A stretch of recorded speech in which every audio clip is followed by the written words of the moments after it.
제목을 좀 쓰겠습니다. 초대교회 전도운동의 주역.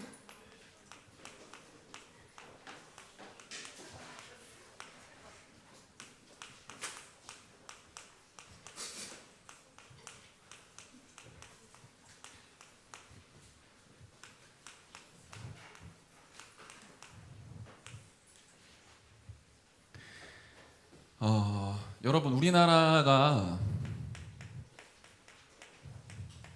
지금 이렇게 성장하는 데까지는 굉장히 많은 과정들이 있었죠. 역사 이래, 전 세계 역사 이래 우리나라 같은 나라가 없어요. 아시죠? 우리 일본에게 속국되어 있었던 시간이 36년입니다. 근데 해방되자마자 5년 만에 3년의 전쟁으로 우리나라가 폐허가 됐어요. 지금 저와 여러분이 이렇게 살아 숨쉬는 게 기적입니다. 그런데 그런 우리나라가 그렇게 발전할 수 있었던, 한강의 기적이라고 부를 수 있었던 가장 큰 이유가 무엇인지 아십니까? 우리나라의 1900년 초반에 선교사님들이 들어오셔서 복음의 빛이 우리나라에 비추어졌어요. 나중에 여러분과 그런 부분들 포럼할 수 있는 기회가 있었으면 좋겠는데, 그때 우리나라에 들어왔던 선교사님들의 평균 나이가 몇 살인 줄 아세요? 몇 살일 것 같아요? 제 나이 또래는 없었습니다. 거의 다 20대 초반이었어요. 제가 서론을 이렇게 쓸 겁니다. 전도자 한 사람,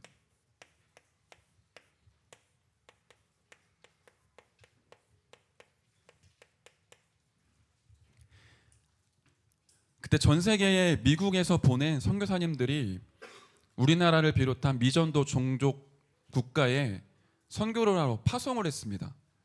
그런데 이게 누가 시켜서 한 게 아니라 한 사람, 한 팀으로 일어났어요. 제가 여러분 기억하라고 그냥 제목만 이렇게 쓰는 겁니다. 어떤 운동이 일어났냐면 학생 선교 자원운동. 이 바람이 미국에 불었었어요. 물론 감리교, 장로교, 교회에서 선교사님들을 파송을 했지만 그 선교사님들 중에 절반은 자원에서 일어났어요. 1800년 초반에 이런 기도회가 시작이 됩니다. 대학생 5명이 모인 거예요. 그 중에 리더가 사무엘 밀즈라는 사람인데, 대학생 한 명이 가슴속에 237 나라 5천 종족을 품고 기도회를 일으킵니다. 그런데 어디서 기도회를 했을까요? 모일 장소가 없어서 옛날에는 농사를 많이 지었으니까 건초, 마른 풀을 이렇게 모아놓은 곳, 곳간이 있단 말이에요. 거기 모여서 5명의 대학생이 기도회를 시작을 했습니다. 그게 선교운동의 불씨가 됐어요. 그게 몇 년 흘러갔는지 아세요? 60년을 흘러가요. 수많은 선교사가 그 기도회를 통해 확산이 되면서 일어나기 시작을 합니다. 그 와중에 그 작은 불을 지폈던 전도자가 있는데, 그게 미국의 D.L. 무디 목사님이라는 사람이에요. 이 무디 목사님이 평신도로 선교사의 전도자로 미국을 순회를 하는데, 그 전도 집회 때 충격을 받은 캠브리지 대학 대학생 7명이 팀을 결성을 했어요. 우리 전체 인생을 하나님 앞에 완전히 드리자. 진짜 한 번도 복음이 증거된 적 없는 모든 땅에 이 복음 증거하자. 그리고는 뭘 했냐? 기도하면서 대학교 160개를 순회를 합니다. 대학생이 대학교를 160개를 순회를 해요. 그리고는 전부 다 깨워 일으키는 거예요. 신학교, 대학교로 가서 지금 이렇게 복음 듣지 못하고 굶어 죽는 사람들, 여러 가지 전쟁과 재난과 재앙으로 죽는 사람들 너무 많으니 우리가 일어나서 기도하고 선교사 파송하고 우리가 선교사로 나가자. 서약을 시작을 했습니다. 몇 명이 서약을 한 줄 아세요? 2만 명이 서약을 해요. 선교사로 가겠다. 아니면 나의 업을 통해 나는 끝까지 죽는 그날까지 선교비를 내가 충당하겠다. 그거를 직장인이 한 게 아니라 대학생이 일으킨 거예요. 그 운동이 이 운동이에요. 슬로건이 뭔 줄 아세요? 세계복음화를 우리 세대에, 우리 모두가 모두에게 가자. 이 슬로건을 가지고 선교운동이 시작이 되는 거예요. 그 선교사님들이 지금 한국 땅을 밟고 복음의 빛을 비추다가 풍토병으로 돌아가시고, 성경책 던지다가 우리나라의 관원들에게 붙잡혀서 참수당하고, 그리고 우리나라의 생명의 복음의 씨앗이 던져진 겁니다. 그 시작이 한 사람 한 팀이었어요. 그러니까 여러분 지금 이런 사람으로 부름 받은 거예요. 여러분 한 사람이면 됩니다. 근데 이거 굉장히 안 믿겨질 거예요. 성경은 이 얘기를 하고 있습니다. 렘넌트 한 사람이 일어나면 가정, 교회, 학교, 지역, 세계 전부 다 살렸습니다. 예레미야라는 선지자 아시죠? 예레미야 1장에 보면 하나님이 예레미야를 부르세요. 뭐라고 얘기하시냐면 내가 너를 모태에, 엄마 뱃속에 모태에 짓기 전부터 너를 알았고, 너가 그 뱃속에 있을 때 너를 성별했고, 너를 열국의 선지자로 세웠다. 그때 예레미야 나이가 몇 살인 줄 아세요? 13살입니다. 우리 나이로 치면 초등학교 6학년, 중학교 1학년인데 유대 전 땅에 하나님의 말씀을 심부름할 선지자로 세웠어요. 그러니까 예레미야가 뭐라고 대답을 하냐면 주님 슬픕니다. 저는 아이라 말하지 못합니다. 이렇게 얘기를 합니다. 하나님 뭐라고 하시죠? 너는 아이라 하지 말라.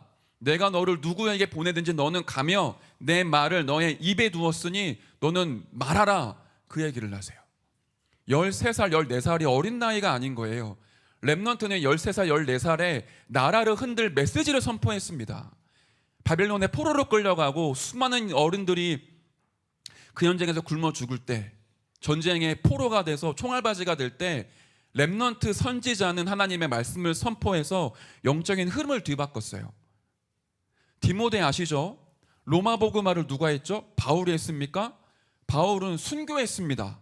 로마를 복음화했던 그 다음 세대 지도자가 디모데, 두기고, 디도라는 인물이에요. 디모데가 바울과 함께 전도 여행, 전도 운동을 했던 나이가 몇 살일까요? 어떤 신학자는 13살이라고 얘기를 하기도 하고 15, 17 얘기를 하는데 전반적으로는 15살이라고 우리가 얘기를 합니다. 디모데가 전도자 바울과 함께 전 유럽을 순회했던 나이가 15이에요. 중학교 2학년, 중학교 3학년 때 전도자와 함께 2, 3, 7, 5천 종족을 순회를 하면서 복음을 증거했어요. 한 명이 일어난 거거든요. 그 디모데 때문에 250년의 로마의 핍박을 거슬러 올라가서 로마를 복음 앞에 무릎 꿇힙니다. 그때 렘넌트 나이가 15이었어요. 아시죠? 다윗 골리앗과 싸웁니다. 1대1로 주먹을 주고받고 싸운 게 아니에요. 이종격투기한 게 아닙니다. 그게 뭐죠? 이스라엘과 블레셋의 전쟁이었어요. 나라의 운명을 건 전쟁의 핵심 인물이 왕이 아니었습니다. 장군이 아니었어요. 갑옷도 맞지 않는 작은 소년이 한 나라를 대표하는 장군 앞에 왕의 영적인 왕의 신분으로 선 겁니다. 그때 다윗의 나이가 17이라고 하죠. 그런 렘넌트 한 명이 일어났는데 나라를 뒤바꿨어요. 제가 여러분에게 무관의 제왕, 영적인 왕 그런 얘기하는 게 거짓말이 아닙니다. 또 얘기합니다. 여러분이 그런 렘넌트로 부름 받았어요. 그런데 문제는 뭐냐면 내가 그 사람인 거를 몰라요. 여러분이 지금 엎드려 자고 누워있을 때가 아니에요. 여러분 일어나야 됩니다.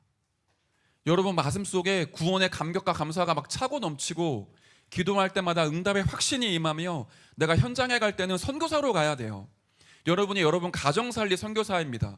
여러분이 여러분 학교 현장 살릴 전도자입니다.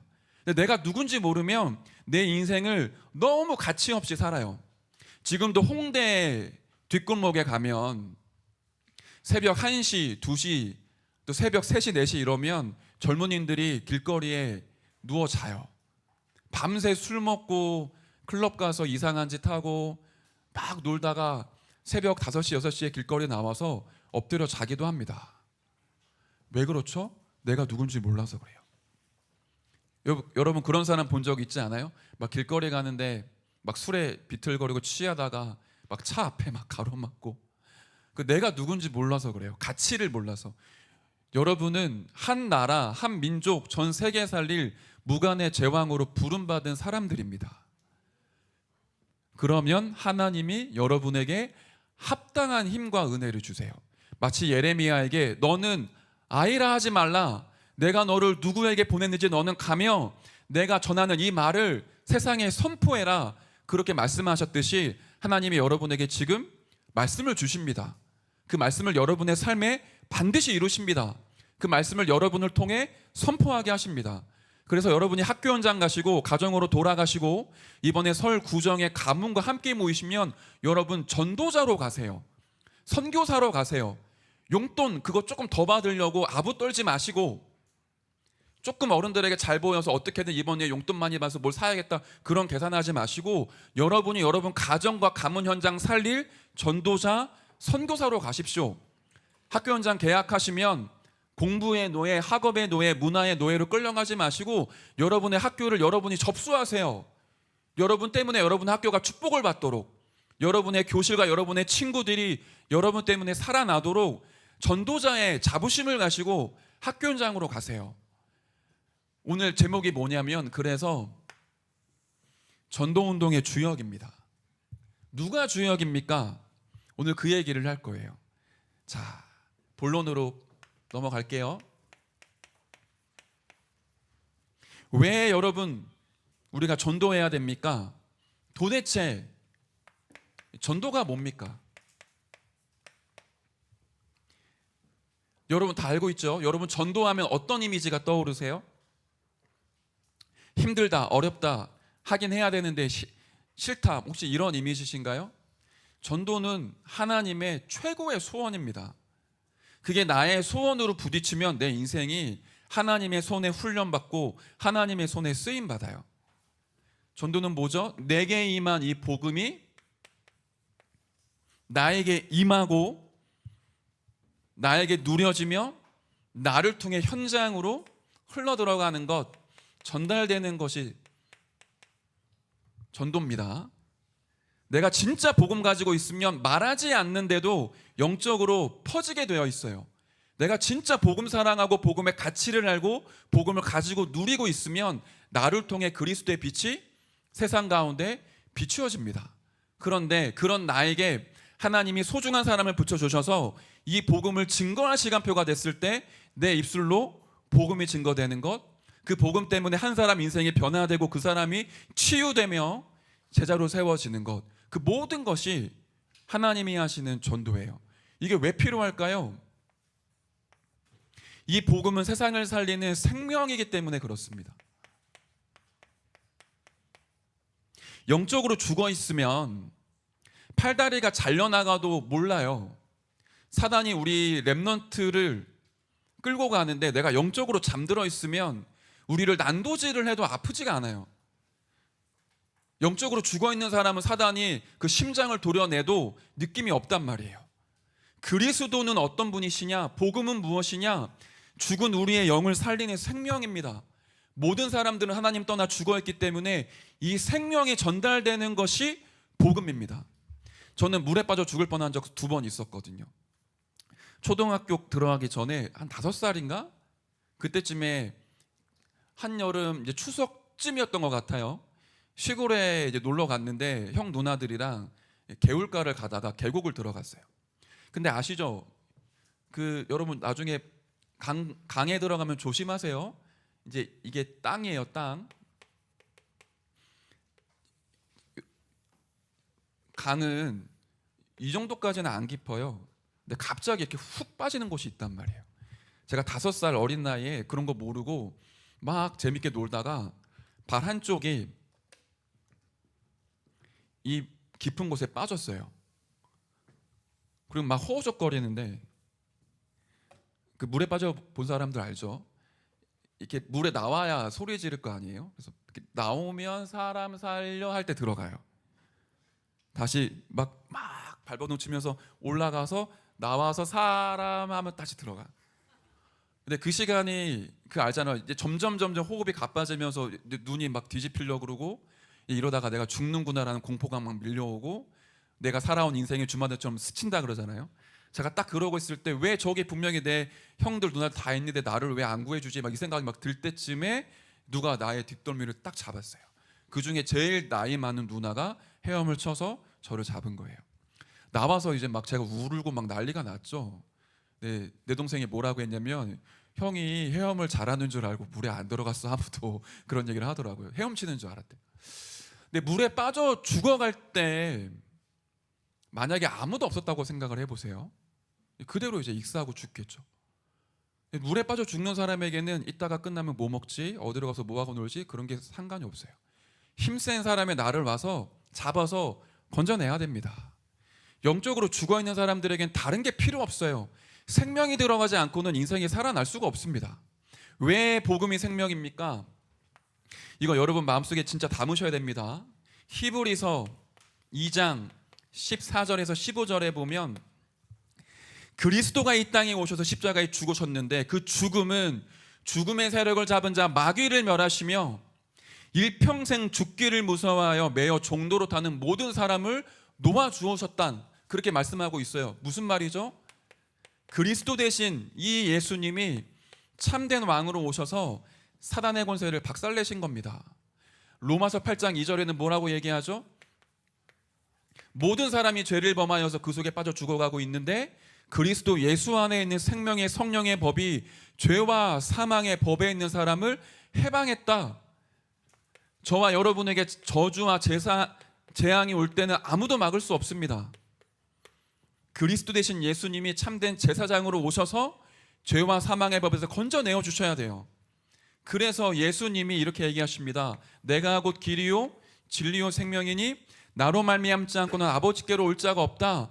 그리스도 대신 예수님이 십자가의 죽으심으로 말미암아 하나님께 나아갈 수 있는 새로운 살 길을 열어주셨어요. 그 참 선지자 그리스도가 우리 인생에 오셔야 우리가 생명을 얻습니다. 이게 복음이에요. 이 복음의 가치를 아는 자가 복음을 누리고 전달하면 하나님의 역사가 시작이 돼요. 그래서 실제로 복음을 실제로 누린 사람들은 뭐라고 고백을 하느냐? 로마서 1장 16절에 이렇게 얘기합니다. 내가 복음을 부끄러워하지 아니한다. 이 복음은 구원을 주시는 하나님의 능력이 되기 때문이다. 여러분 혹시 예수 믿는 거 부끄럽습니까? 학교 가서 복음 증거하면 손해볼까 봐 조마조마하십니까? 혹시 내가 기도수첩 펼치고 기도하는데 사람들이 나를 보고 개독교라고 부르면 쪽팔립니까?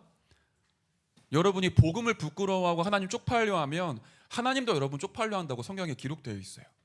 복음은 창피한 거 아닙니다. 사람들이 기독교를 개독교라고 얘기해도 우리가 스스로 복음을 부끄러워한다면 누가 이 땅에 그리스도의 빛을 비춥니까? 여러분 복음 증거하는 것 때문에 혹시 이런 적 있지 않아요? 그렇게 친했던 친구가 내가 복음 증거하니까 나에게 등을 돌리고 더 이상 나와의 관계가 형성되지 않는 그런 경험 때문에 전도하는 게 혹시 두려운 친구들이 있을 수 있잖아요. 그거 사실 당연한 거예요. 여러분의 친구가 영원하지가 않습니다. 어느 친구가 남냐? 복음 때문에 언약적인 한이 통하는 친구만 남아요. 여러분이 지금 증거한 그 복음 때문에 혹시 여러분이 손해봐요? 하나님이 그거를 갑절로 채우십니다. 전도자의 상급 하나도 땅에 떨어지지 않아요. 여러분이 이 땅 살아가는 동안에 축복받고 천국 가면 생명의 면류관을 얻습니다. 바울은 그걸 보고 뭐라고 얘기를 했냐? 나는 하늘에서 부르신 부름의 상을 위하여 달려간다. 바울이 이렇게 얘기한 거예요. 난 복음 부끄러워하지 않아. 지금 예수 그리스도의 이름이 땅에 떨어졌잖아요. 사람들이 기독교를 개독교라고 부르잖아요. 하나님의 영광이 가리워졌잖아요. 더 가슴 아픈 건 교회마저 더 이상 예수의 이름에 감격 없는 신자들이 너무 많아요. 그리스도 이름 앞에 무릎 꿇지 않는 신자들이 너무 많아요. 내 욕심과 나의 이루고 싶은 부분들을 이루고자 하나님 이용하지만 복음 앞에 내 인생 드리는 진짜 성도들이 안 일어나고 있어요. 근데 우리는 거기서 나와야 됩니다. 저와 여러분이 가지고 있는 복음은 세상을 구원하는 하나님의 능력입니다. 그래서 이렇게 얘기를 바울이 하지요. 고린도전서 1장 21절에 보면 이 세상이 자기 지혜로 하나님을 알 수 없기 때문에 하나님은 전도에 미련한 것을 통하여 믿는 자들을 구원하시는 걸 기뻐하셨다. 저와 여러분이 그리스도의 비밀을 증거하면 굉장히 창피한 것 같아 보이세요? 복음 증거하는 그 사람 하나님이 가장 소중하게 보십니다. 여러분 학교 가시면 창피하게 생각하지 마시고 성경 펴세요. 말씀 읽으세요. 점심시간에 뭐 하십니까? 식사하시면 성경 한 장만 여러분 읽으세요. 아침에 여러분 현장 가시면 기도수점 메시지 펼쳐놓으시고 이거 가지고 기도하세요. 사람들이 여러분들 왕따 시키고 혹시 쟤는 예수쟁이구나, 가까이 하지 말아야겠구나, 그렇게 할 것 같죠? 근데 진짜 문제 있고 어려움 당한 사람들은 여러분에게 옵니다. 진짜 가슴 답답하고 힘들어하는 친구들은 여러분에게 복음 듣기 위해 여러분 찾아가게 돼요. 여러분이 복음 부끄러워하지 않는 그리스도의 증인으로 일어나셔서 전도에 미련한 것으로 하나님께 영광 올려드리시고 여러분이 있는 현장을 살리시길 바라요. 디모데전서 2장 4절에는 이렇게 얘기를 합니다. 하나님의 소원이 나와요. 하나님은 모든 사람이 구원을 받으며 진리를 아는 데 이르시기를 원하신다 라고 말씀하십니다. 하나님의 소원이 이 생명이 전달되는 것이에요. 하나님의 가장 큰 소원입니다. 근데 누가 없는 거냐면 그 하나님의 가장 큰 소원을 가슴에 담고 살아가는 전도자 한 사람이 없어요. 성공자 많아요. 훌륭한 사람도 많아요. 교회에서 헌신봉사하고 앞장서는 중직자, 교역자 많습니다. 그런데 하나님의 소원을 가슴에 품고 현장에 가는 전도자 한 사람이 안 나와요. 우리 중등부에 이런 랩런트가 나와야 됩니다. 제 일평생의 소원이고 기도 제목이에요. 여러분은 이런 전도자로 부름받은 겁니다. 하나님의 소원 귀로 듣는 게 아니라 눈물로 듣는 사람이 하나님의 애타는 그 한 맺힌 언약을 내 가슴에 담는 한 사람이 나오면 그 한 사람 때문에 가정과 학교와 지역 현장이 살아나요. 하나님 그 사람에게 모든 걸 다 몰아가십니다. 이 메시지 들어본 적 있죠? 내가 기도해서 응답받는 거는 당연해요. 내가 기도하지 않는데 응답받는 신자가 있습니다. 하나님과 내가 진짜로 통하게 되면 내가 기도하지 않는데 모든 축복을 하나님이 그 사람에게 몰아가세요. 저는 전도 속에 모든 것 다 있다라고 진짜 맛을 본 증인이거든요. 나중에 우리 수련회 때 제 얘기를 좀 하겠지만 저는 이 자리에 설 수 있는 인간이 아니에요. 저는 복음이 없었으면 자살했거나 정신병원에 있거나 클럽 뒤에서 마약 중독돼서 죽었을 사람이에요. 그리스도를 만나 제 인생이 바뀌었어요. 그리스도 증거는 전도 운동 때문에 저는 모든 축복을 지금 다 받고 있어요. 저는 그 축복을 우리 랩런트들이 진짜로 회복하고 누렸으면 좋겠습니다. 왜 전도해야 되느냐?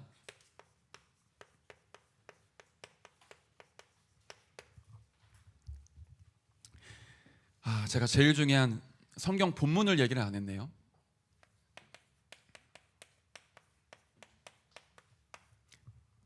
오늘 읽었던 본문에 보면은 집사 2명이 나옵니다.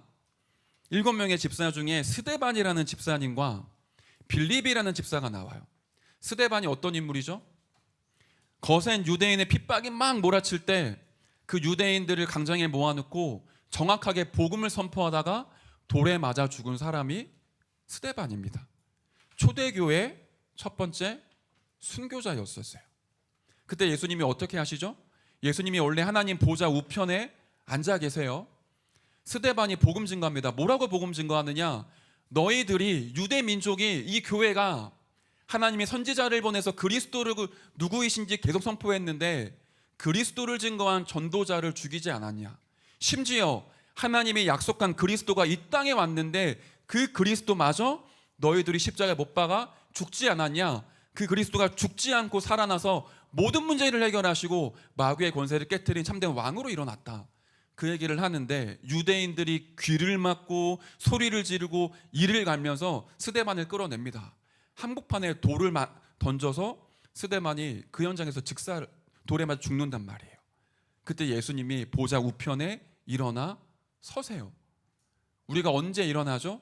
진짜 응원할 때, 진짜 함께 그 마음이 통할 때 일어나잖아요. 아마 예수님이 이러셨을 거예요. 스데반을 향하여 말해라. 복음 증거하다가 죽어도 괜찮아. 이 땅에 한 번도 선포된 적 없는 그리스도 예수의 이름을 세상에 선포해라. 내가 너의 영혼 받겠다. 스데반이 그 복음 증거하다가 현장에서 죽었어요. 근데 그 사건 때문에 이 전도 운동이 확산이 일어납니다. 제가 이 얘기를 하고 싶었던 거예요. 진짜 하나님의 소원품은 스데반 같은 전도자 한 사람. 근데 또 일어나요. 누가 일어나느냐? 빌립 집사가 일어납니다. 이 빌립이 사도행전 8장 4절에서 8절에 보시면 아무도 가지 않는 지역으로 가요. 그곳이 어디죠? 사마리아입니다. 유대인들은 절대로 밟지 않는 땅이에요. 사마리아를 통과해서 이동을 할 때도 사마리아를 우회해서 갑니다. 우리나라로 치면 북한 같은 곳이라고 보시면 돼요. 그 땅에 누가 들어가느냐? 목사님이 들어간 게 아니에요. 집사 빌립이 들어갑니다. 왜 들어갔을까요? 현장을 봤어요. 말씀에 뭐라고 되어 있냐? 빌립에 가서 복음을 증거하는데 그곳에 더러운 귀신들이 떠나가고 중풍병자와 못 걷는 안진뱅이들이 나왔다. 그 말은 뭐죠? 집사 빌립에 갔을 때 왜 전도해야 되는지 이유를 알고 현장을 본 겁니다. 지금 우리의 현장이 어떻죠? 보이지 않게 전부 다 마귀에게 사로잡혀 있죠. 하나님을 떠나 하나님 아닌 다른 것을 섬기고 있습니다. 그 결과 끊임없는 영적인 문제가 밀려오고 있어요. 빌립이 뭘 봤냐? 이걸 본 거예요. 실제 현장을. 또 무엇을 보았을까요?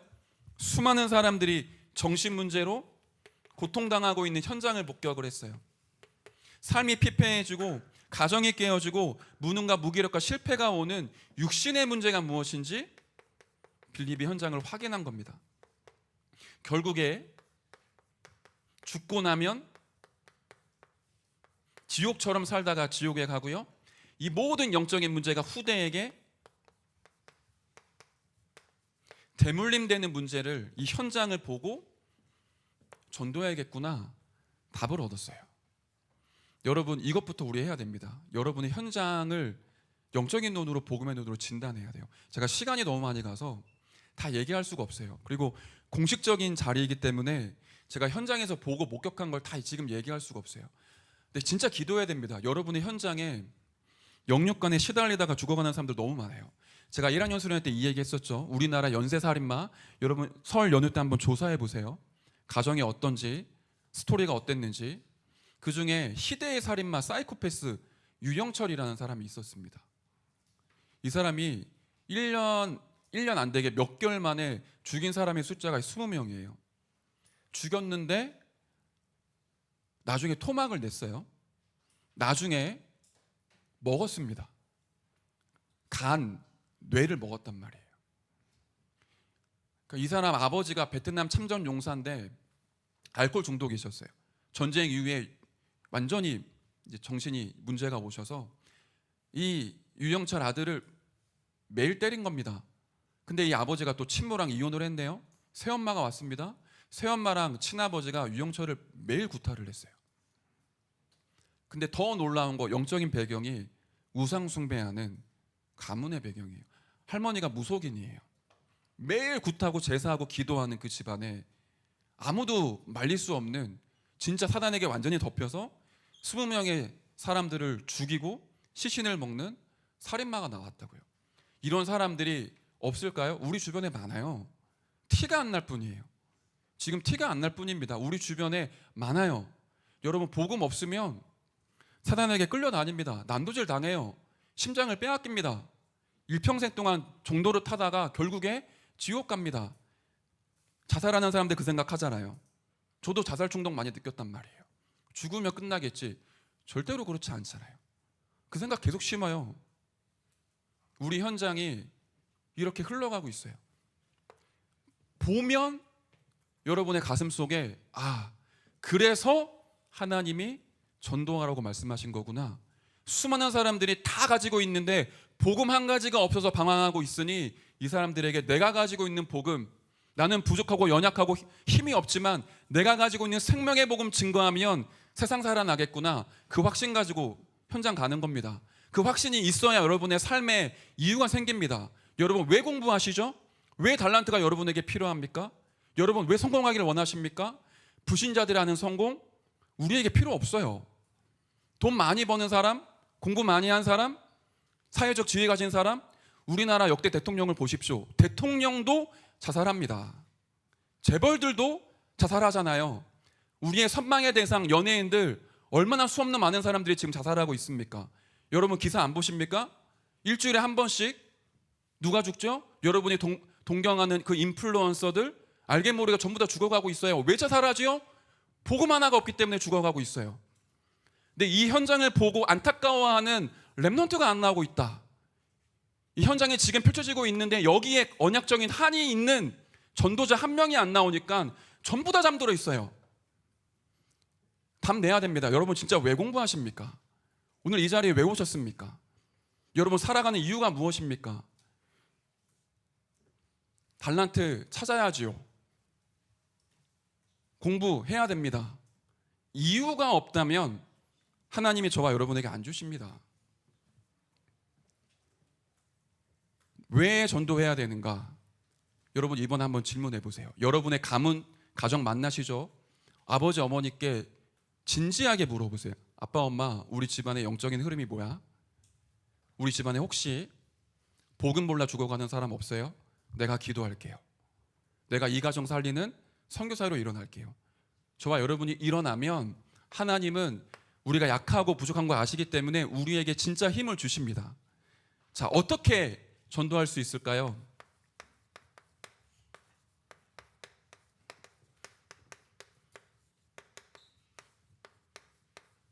이 빌립 집사가 전도하러 현장에 나가는데 정말 신기한 장면이 나와요.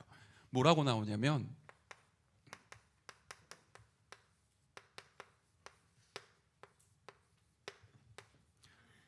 잠시만요. 26절에는 뭐라고 나오냐면 주의 사자가 빌립에게 말하여 이르되, 그리고 29절에는 성령이 빌립더러, 마지막 39절에 보면 주의 영이 빌립을 이끌어. 그 말은 무슨 말이냐? 성령 인도 받으면 전도는 되어집니다. 이 그림 생각해 보세요. 빌립이라는 사람이 지금 사마리아에 있습니다. 에디오피아 내시가 예루살렘에서 유월절을 지키는, 그러니까 쉽게 말하면 에디오피아는 아프리카에 있는 나라예요. 흑인이에요. 유대교에 입교한 흑인입니다. 예루살렘으로 유월절 날 그 절기 지키러 왔어요. 한 나라의 경제와 정치를 책임지는 내각이고 그 내시란 말이에요. 너무 먼 거리예요. 근데 하나님이 주의 성령이 빌립을 이끌어서 광야로 몰아가십니다. 하나님의 성령이 에디오피아 내시를 광야로 몰아가십니다. 그 황야에서 두 사람이 딱 만난 거예요. 기적이죠. 이럴 수가 없어요. 하필이면 에디오피아 내시아가 성경을 읽는데 그 성경 읽는 장면이 그리스도에 대한 장면이야. 근데 해석이 안 되는 거예요. 그걸 빌립이 보고는 마차에 올라가서 마차에서 복음을 증거합니다. 이 이사야 53장에 얘기한 이 메시아가 곧 그리스도고 십자가에 못 박혀 죽고 부활한 예수다. 에디오피아 내시가 빌립을 통하여 복음 받고 영적인 힘을 얻고 살아납니다. 아프리카에 기독교 국가가 딱 두 개 있어요.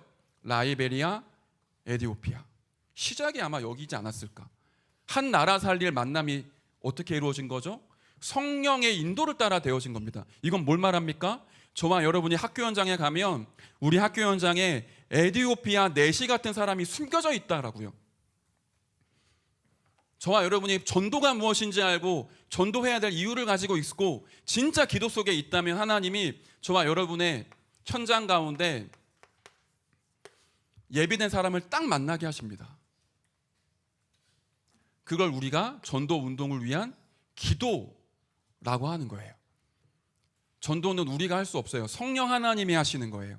성령이 인도하시면 전도가 되어져요. 성령이 우리에게 임하시면 말씀이 선포가 됩니다. 설득하는 것도 아니에요. 설명하는 것도 아니라 내게 임한 말씀, 내게 임한 복음을 선포하고 증거해서 그 사람이 하나님 만날 수 있도록 안내합니다. 그 배경이 기도부터 시작이 됩니다. 그래서 우리 렘넌트들 여러분의 아침, 낮, 밤을 기도로 물들이세요. 기도로. 여러분이 갈등이 있습니까? 혹시 안 되어지는 부분이 있습니까? 그거 가지고 우리의 아침과 낮과 밤을 전부 다 기도로 물들이세요. 기도로 곳곳이 다 채워지도록, 내 24시간에 빈틈이 없을 만큼 하나님과 대화하고 복음에 집중하는 기도로 계속 채워가시고, 여러분의 학교 현장 두고 본격적으로 기도 시작하십시오. 여러분의 학교에 그 영적인 문제 때문에 시달리고 있는 그 한 사람이 누군지, 일진 아이들 중에 애들 괴롭히는데 영적인 갈급함 때문에 고통당하는 친구가 누군지, 공부 잘하는 친구지만 시달리고 있으면서 티가 나지 않는 그 친구가 누구인지 여러분 분석하시고 기도를 시작하시면서, 하나님, 나에게 세상 살릴 수 있는 힘, 학업에 승리할 수 있는 힘, 우리 현장 살릴 수 있는 영적인 힘을 나에게 공급해 주십시오. 빌립 집사님처럼 에디오피아 내시를 만나 한 나라 뒤집을 전도운동이 시작된 것처럼 내가 있는 그곳에서 시작되게 하옵소서. 기도를 시작하세요.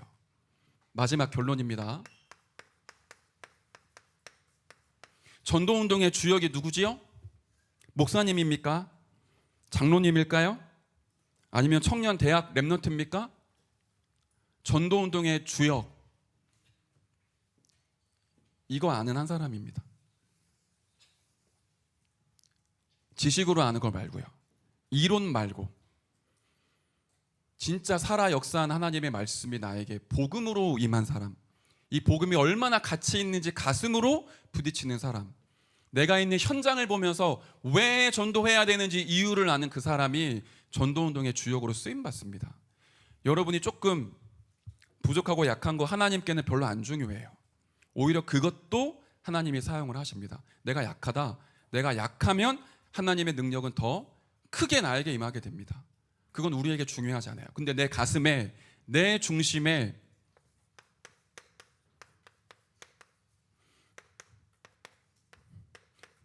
무엇이 있냐, 이게 중요해요. 저는 여러분이 게임하는 거 싫어하지 않아요. 여러분이 혹시 이 중에 담배 피는 친구 있습니까? 저는 뭐라고 안 합니다. 혹시 인터넷 도박하는 친구도 있을 수 있잖아요. 뭐라고 안 해요. 근데 저는 뭘 보냐면 여러분의 영적 상태입니다. 여러분의 중심이에요. 여기에 그리스도가 채워지지 않으면 반드시 다른 게 채워집니다. 복음으로 채워지지 않으면 그 자리에 뭘 해도 해야 됩니다. 사람으로 채우든, 인터넷 도박으로 채우든, 담배로 태우든, 뭐 술로 채우든, 게임으로 채우든, 뭐 인플루언서 따라다니면서 아는 유튜버 될 거야, 거기에 미쳐 살든 채워집니다. 근데 여러분 중심에 그리스도가 채워지기 시작을 하면 달라져요. 우리에게 그릇이 있잖아요. 이게 나라는 사람의 그릇이라고 생각하세요. 그리스도가 채워지는데 오늘 말씀 들으면 끝까지 채워집니까? 안 그래요. 여러분 때는 그래서 여러분의 시기는 응답받는 시기가 아니라 계속 채우고 쌓는 시기예요. 근데 이게 보이지 않게 쌓입니다. 반대로 불신앙과 영적인 문제도 쌓입니다. 그러다가 여러분 대학 가고 청년 되면 터지는 거예요. 만약에 지금 시기에 내가 왜 예수 믿어야 되는지, 내가 왜 전도해야 되는지, 나는 누구인지 복음을 계속 쌓는다. 그러다가 어느 날 이 한 방울이 떨어져서 넘치는 시간표가 와요. 그때는 하나님이 여러분을 들어 쓰시는 겁니다. 여러분의 의지와 상관없이. 그날을 보면서 나의 모든 아침, 낮, 밤을 기도로 물들이세요. 여러분의 가슴에 하나님의 소원이 이식될 수 있도록 하나님 앞에 내 인생을 한번 세워보십시오.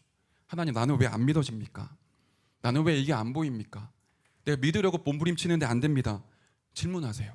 하나님, 나에게도 복음이 언약적인 한으로 담기도록, 나도 현장을 보면서 전도 운동에 대한 이유를 깨닫고 전도자로 설 수 있도록 나에게 성령으로 역사하옵소서.